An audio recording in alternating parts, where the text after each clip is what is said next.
Stop! Stop! Stop! Or I'll fire! Off you go, quick! Stop! You hear? Gotcha, my lad. All right. And what do you think you're going to steal in this museum? Come on now. What do you got to say for yourself? Nothing. Nothing, eh? Nothing.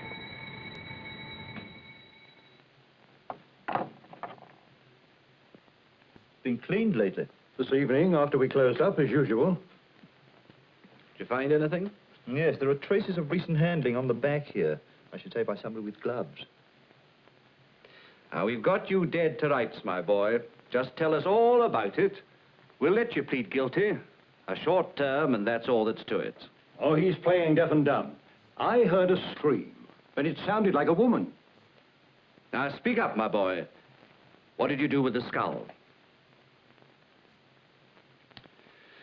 Now, listen to me. The missing link is national property. It's a valuable possession of the British Empire. It's like stealing the crown jewels. Now, come on. Where did you hide the skull?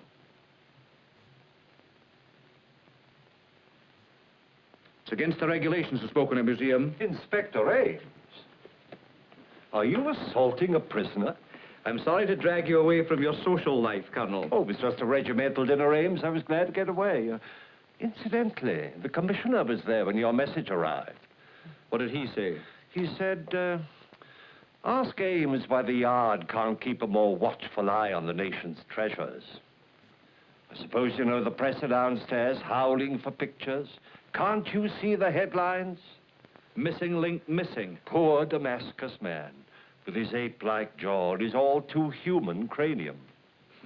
Oh, we got hold of Sir Henry Danier, and he'll be along presently. The curator's out for the evening. I see.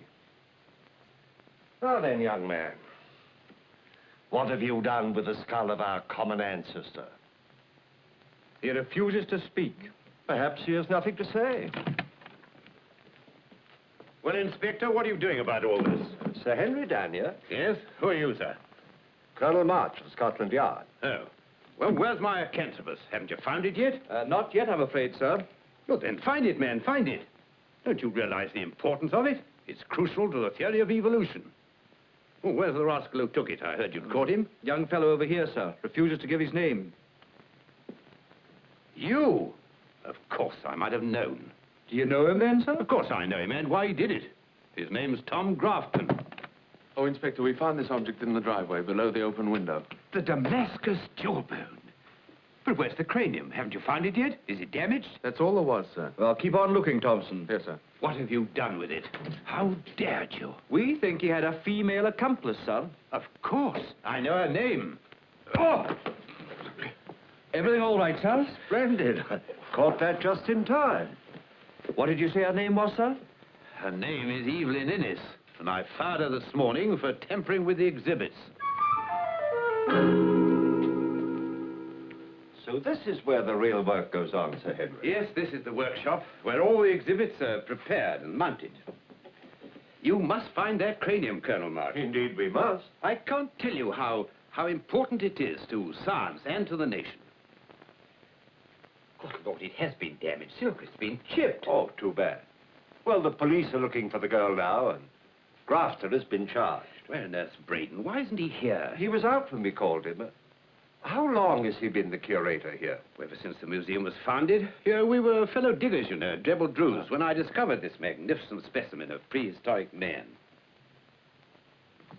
Indeed, but tell me, Sir Henry, why should the girl want to steal the skull? Because she's mad. Mad? She claims that the skull is not authentic and wants to make tests of it. Do you know, we actually caught her trying to remove bits of the skull for experiments. Can you imagine it? No sign of the cranium, I'm afraid, Sir Henry. To think that at any moment she may be breaking the thing up into bits and dissolving it in some chemical is enough to drive me mad. You must find her, Colonel. We'll find her in no time, sir. Well, I'm finished here, March. I'm going back to the yard, if that's all right with you. See you in the morning, Ames. I'll be there. Well, good night, sir. I don't quite understand Grafton's role in all this. He is the chemical expert. Oh, of course. I thought the name was familiar. Quite a leader in his field, isn't he? If you'll forgive me, Sir Henry, he appears to have a personal grudge against you. Well, that's because he's in love with a girl and therefore behaves like a fool. I see. And what is her position in the museum? Is she an anthropologist? Anthropologist? She's just a snooping, ill-educated young woman who ought to be at home growing roses instead of playing about with fossils. Well, I'm afraid that doesn't quite answer my question, but perhaps this isn't the moment to ask it. I'd like to see you in the office tomorrow. Oh, but, 10 o'clock will be plenty of time. Right, if you really need me. I'm afraid I do. Good night, sir. Good night.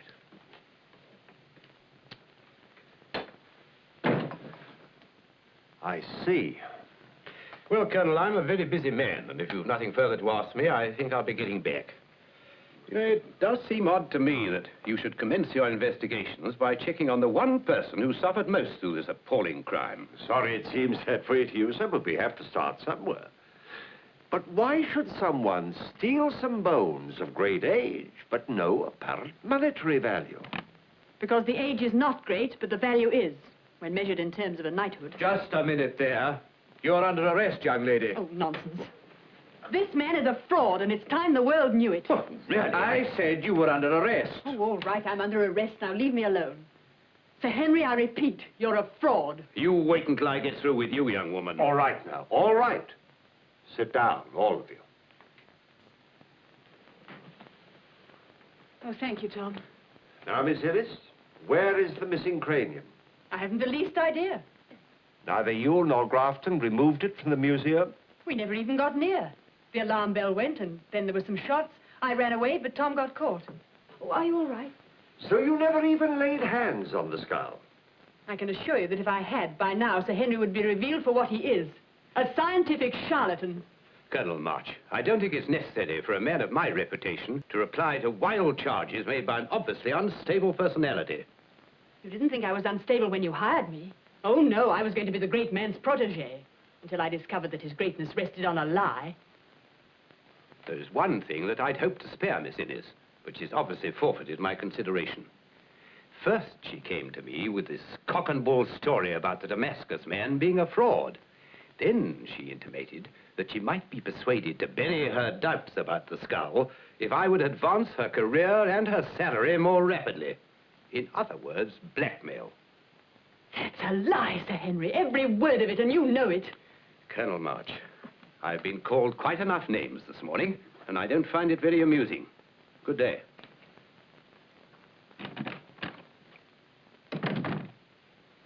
Colonel March, you don't believe what he just said, do you? I mean about the blackmailing. I don't quite know what I believe at this point. Suppose you tell me in your own words just why you take such an extravagant interest in this old ancestor of ours. It isn't old, and it isn't an ancestor. I beg your pardon. The skull, then. Because I'm a scientist, and I want to be a good one. I'd noticed odd things about the skull. What, for instance? Well, the conformation of the upper and lower jaw didn't exactly match, but I wasn't quite sure. The only definite way was a chemical test. That's when I first went to Sir Henry and asked permission for Tom to make such a test. Expecting Sir Henry to be overjoyed to find that perhaps his great discovery was a hoax? Well, I expected him at least to allow me to make a test. You see, I respected him then. He'd been good to me, and I thought he was a genuine scientist. And a genuine scientist wants the truth, even if it's to his own disadvantage. But Sir Henry didn't want the truth, and when I insisted, he sacked me. Well, at any rate, you introduced a new element. What new element? Loveliness. And in a case populated by old bones and skeletons, that means a great deal. Please, Colonel March, seriously. Seriously? You've introduced an element of doubt, and that puts a new complexion on things. But you want them held, don't you? On what charge, Ames? Trying to steal something that was already stolen?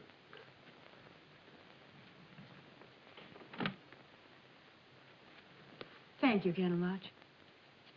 Thank you, sir. Oh, goodbye. You will pardon me, Colonel March, if I point out that in releasing our only suspects, you've placed me in a very invidious position. In what way, my dear fellow? The Assistant Commissioner sent for me this morning. It seems that high authority is very interested in this case of the missing link, and a prompt arrest of the criminal would be most welcome. Indeed it would, to all of us. Well, sir, I naturally assured him that we already had the criminal in our hands, and that the apprehension of his accomplice was only a matter of hours. Rather premature, wasn't it? But I see your problem.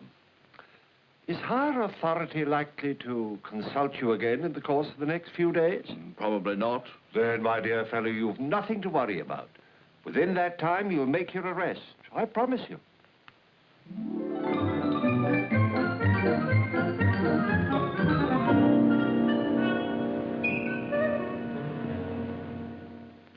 Yes, I think we'd better have a new one. That one's badly split. Well, Colonel, this, of course, is definitely ape-like. The small brain space and the jawbone belong to the greater apes. But in this modern skull, you will notice the brain space, how it increases and seems to hang down the face, and the subsequent decrease of the jawbone. But in the case of the Damascus man, of which this is a cast, look at the greatly increased brain space, but the jawbone still remains ape-like, thus establishing a transitional stage extremely important to evolutionary theory. And important to Sir Henry, too. It made his name, didn't it? Yes, I suppose it did. It brought him fame and a title. It was his expedition. He financed it. Wasn't there somebody else along with you? Someone who died out there? Yes, poor Derwent. He was the third member of the party. He was caught up in a landslide, poor fella. Sir Henry was away at the time. When he came back, we started digging again. And that's where Sir Henry found the skull? Yes. Of course, it might just as well have been you. I don't mean the skull, of course. I mean the discovery. But I suppose there was glory enough for all. I have my job.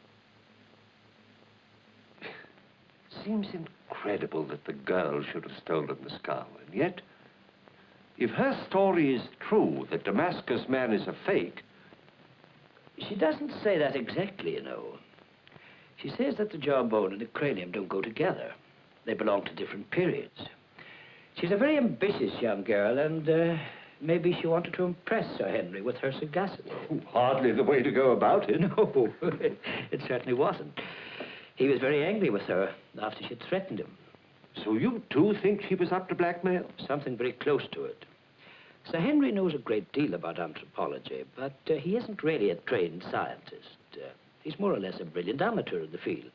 He relies on me to classify such finds as the Damascus man. Who knows? Maybe she was after my job. Oh, that would be ambitious of her. Oh, Braden, I'd like a word with you about the Syrian stuff that came in, if you finish, Colonel. For the moment, yes. Thank you very much, Mr. Braden. Oh, speaking of Syria, I'm sending a cable to Jebel Drus about the records for your expedition there. But is that really necessary, Colonel? After all, that was over 20 years ago. Just a routine check. I hope you don't mind. Not at all.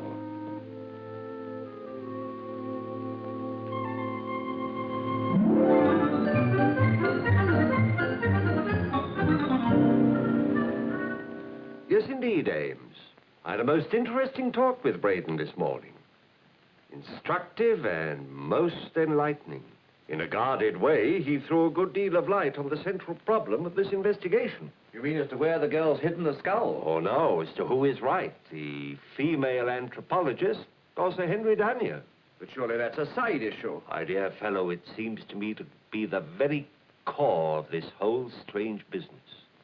We're fishing in deep waters, Ames, and we may wind up with some very odd fish in our net.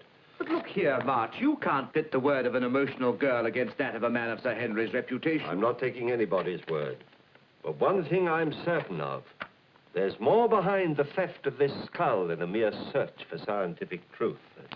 If you'll forgive me, Ames, some skullduggery.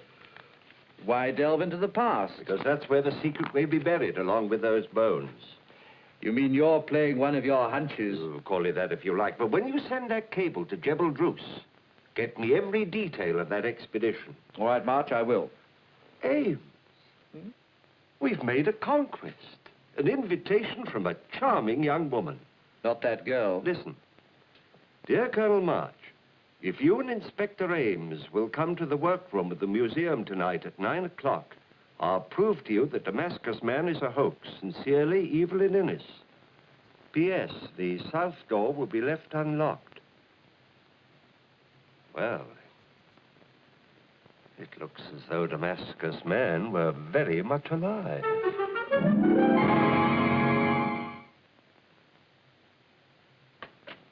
The workroom's downstairs, isn't it? Yes. Somebody there. Stop!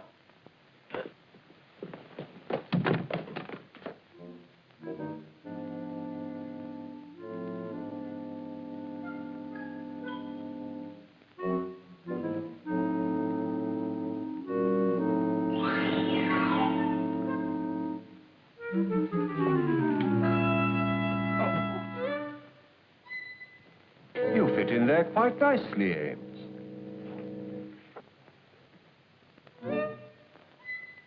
You don't look exactly out of place yourself. How do you suppose you could have got away so quickly? Or she, for that matter. Don't forget we're here at the invitation of a lady. I don't care much for the other guests. Don't be such a snob, Ames. Well, she said the workroom. We ought to take her at her word.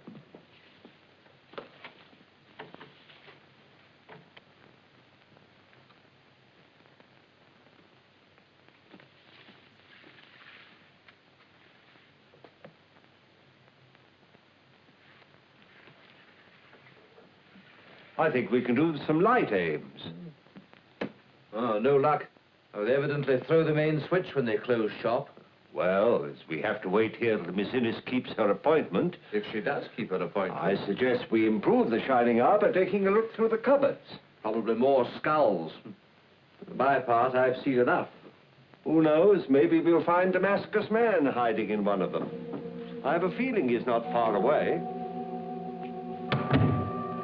Doris? What's shut? Not we're locked in. Try the windows while I try this door.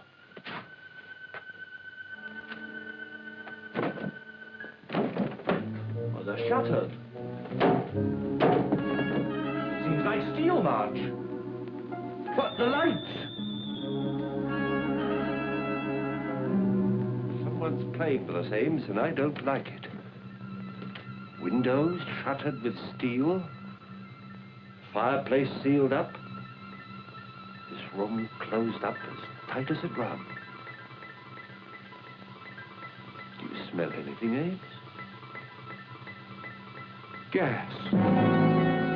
Fumigant gas. Turn that off! Let it out, you hear? Let it out! Save your breath, Ames. You may need it. That gas is meant for us. It's that girl. She's gone stark raving mad. So were we to walk into this trap. It's no use, Ames. Look for wires. Might strike an alarm. There's no sign of any wires. There's just one chance. The safe. There may be an alarm attached. If you can get it open. I'll try.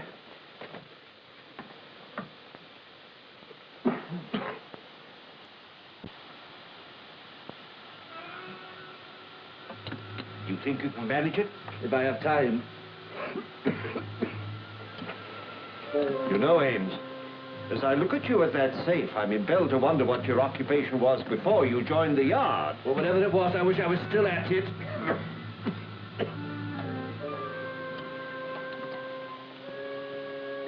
There she is.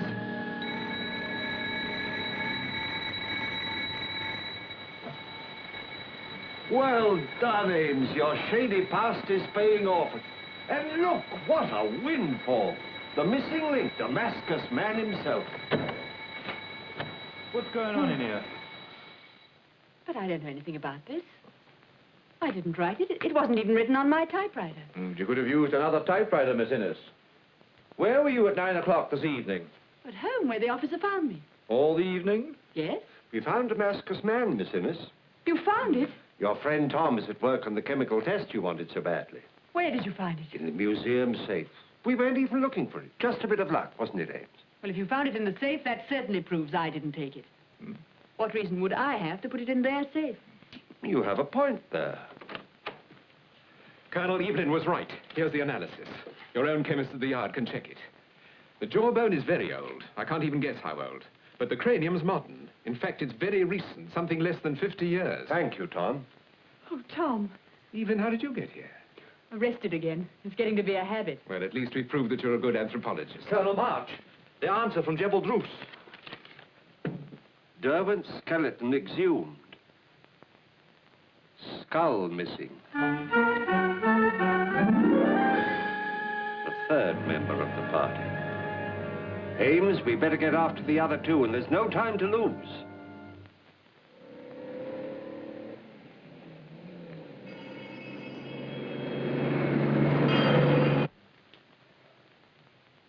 It's no good, Braden. I can't take it anymore. I'm going to announce that the Damascus man is a fraud. And make yourself the laughingstock of the scientific world. Better that than to be found out by others. You're losing your nerve, man. The skull is locked away. As for the girl, no one will ever believe her story. But there's March. He suspects. He'll never rest until he's exposed us. Don't worry about March. He's resting now, and he'll rest for a long time to come. What do you mean? He and his friend were snooping around the workroom this evening. Someone turned on the fumigation system. Unhappily, the door was bolted. Rather unfortunate coincidence for the colonel. You murdered them. I prefer to think of it as an accident. Excellent. That's what you said when Derwent died. You killed Derwent, too. Yes, I did. He and I quarreled over the jawbone, so I killed him. How I've laughed at you, Daniel, for the past 20 years. You wanted to make a great discovery, to become a big name. And I led you to the Damascus man. Put him right under your very nose. The Damascus jawbone and Derwent's skull.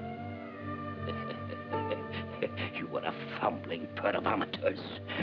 But in different ways, I got even with you both. Man's crazy. He died for a fraud. You had to live with one. Operator, give me Scotland Yard. Yes, Scotland Yard. Now you're going to die for it.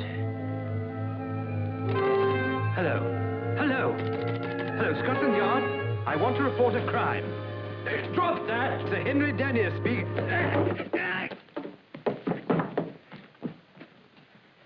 Colonel, he told me you were dead. Well, this seems to be the night for narrow escapes. How long have you known of this fraud, Danier? I suspected it for some time, even before the girl made all that fuss. I found it difficult to accept. I had no part in the original fraud. Well, we won't press charges, but you'll come down to the yard to make a complete statement, and in it, you will say that it was Miss Innes who discovered the fraud. Very well, Colonel. Good. Rather an appropriate weapon for Braden. Stone Age.